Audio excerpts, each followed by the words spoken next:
and then blame them when they don't. Mm-hmm. How does this make sense? Wow. Give me one specific thing. Christy, I want the room clean. No, we're not doing that again. One specific thing. As well, if they could just pick up their trash.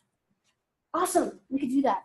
Here's what you do. You go home and you say, girls, while they're doing their bedtime story, and you have their attention. Girls, it would make Daddy so happy. Daddy works so hard, and it makes him so happy he comes home and the house is clean. Right? Mm-hmm. That would be so great. Do you guys think that you could pick up the trash in your room every day? What is every 3, 6, and 9-year-old little girl going to do? Yes. They're going to clean. It's going to make Daddy happy. I said, no, there's a cost here. Daddy has to be happy. Okay, so every night you say, thank you so much, that helped Daddy out, right? That's Pavlov. It's how is the food. They want your attention. Girls, they want to make Daddy happy. So every night you go, thank you so much, that helps Daddy out. So this man, he comes back a week later. He goes, yeah, Chrissy, well, they're picking up trash, but they're not doing anything else. I go, I know. I said it's going to take you 4 weeks, right? I know. Give me a minute, right? Well, Christy, I need the room. I understand. What would you like me to do? Clean the room. We went through this again. It took 5 minutes this time. And I'm like, okay, no, we learned this last time, right? What specifically? So Funny's like, well, if they could just put away their clothes. Awesome. Go home and you say what? Can't you put clothes away? You're going to make Daddy happy. Right. You say you've been making Daddy so happy, doing all this. Do you think you guys could put your clothes away? That would make Daddy really happy. Chrissy, am I have to do this for everything? I go, no. Be patient. It took 9 years to get here. Give me 3 weeks. Okay. So every day he does that. He comes back and he goes, well, yeah, well, they're, putting their clothes away and, putting it trash, but the room's still a mess, Christy. I go, I know. Got 1 week left. Okay. What would you like me to do? Now, this only lasted 2 minutes of the clean the room. Okay, just bear with me. What would you like to do? Okay, well, if they can make their bed. Okay. Awesome. What do we do? Tell them that happy.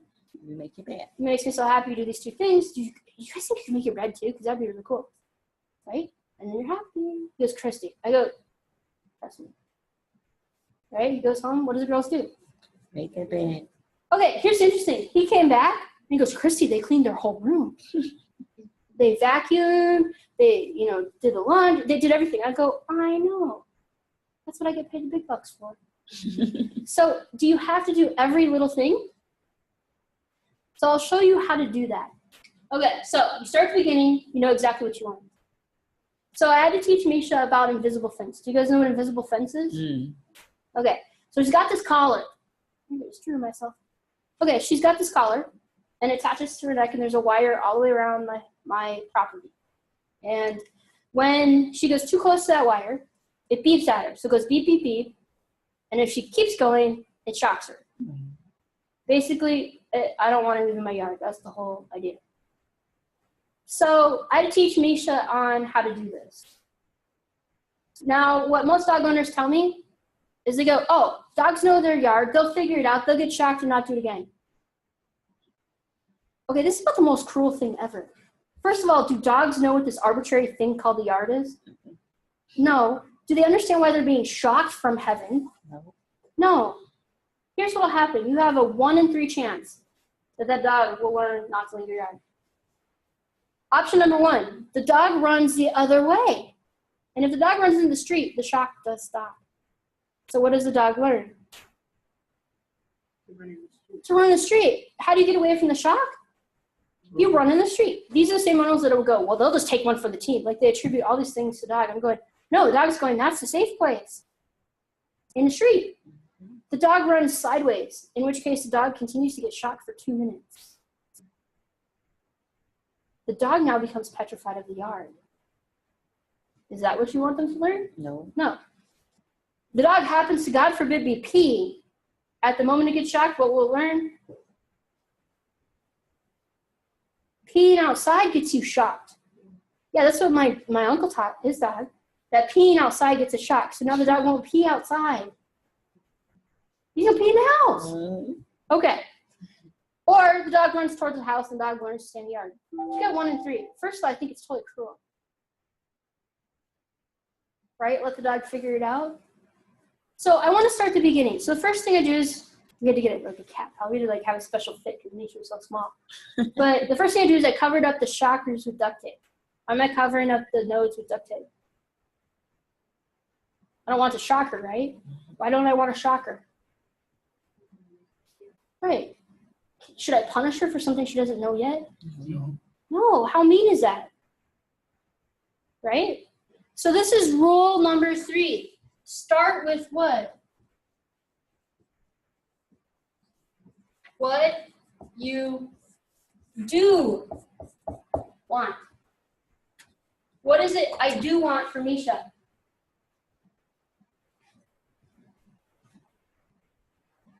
You do not want her to be petrified? Right? You start with what I didn't want. Uh-huh. What is it I do want? Okay. You want her to stay within the confines of the compound, the property? Yeah, I want her to stay in the yard. Yeah. That's different than I don't want her to leave the yard, right? Mm-hmm. Start with what it is you do want somebody to do. How often do we start with what we don't want? I don't know. Listen to how we talk to kids. Don't do that. Don't touch that. Don't say that. You start with Don't. you don't want them to do. What you don't want. And when you start with what you don't want, it's not exactly fair. So, It causes fear and panic. right. Well, let's talk about, remember attention is want or need? Okay. So I'm a psychologist, so I get to like listen and I get to hear it differently because I don't have to take them home. Here's how this conversation often goes. Mom, excuse me, Mom, I gotta tell you something. Mom.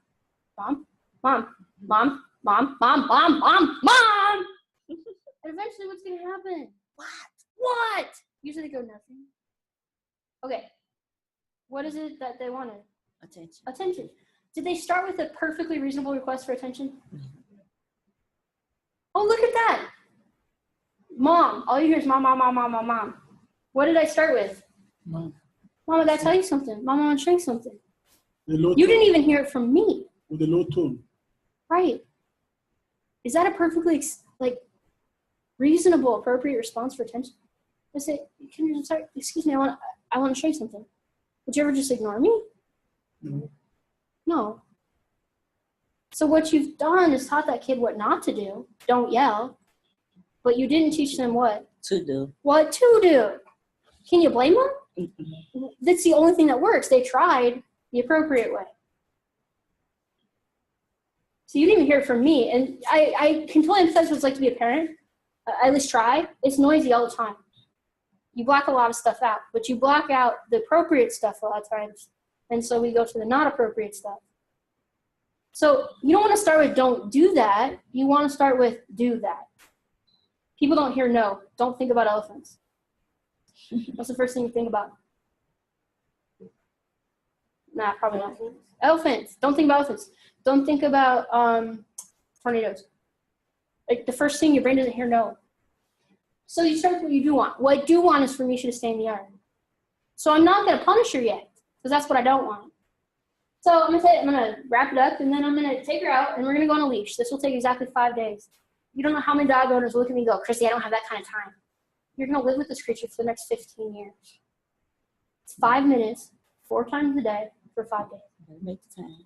You're going to make the time to clean up after them, chase them. Really? You got the time. So here's what you do.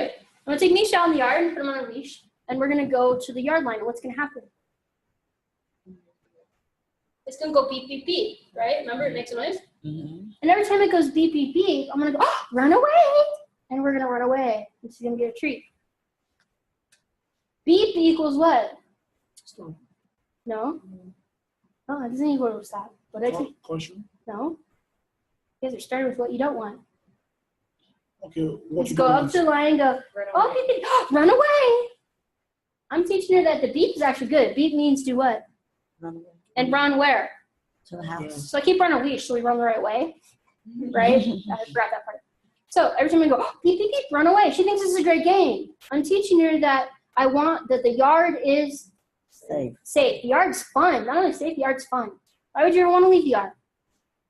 The yard's great. So run away. And pretty soon she'll like put a whisker over there and go, run away. Right?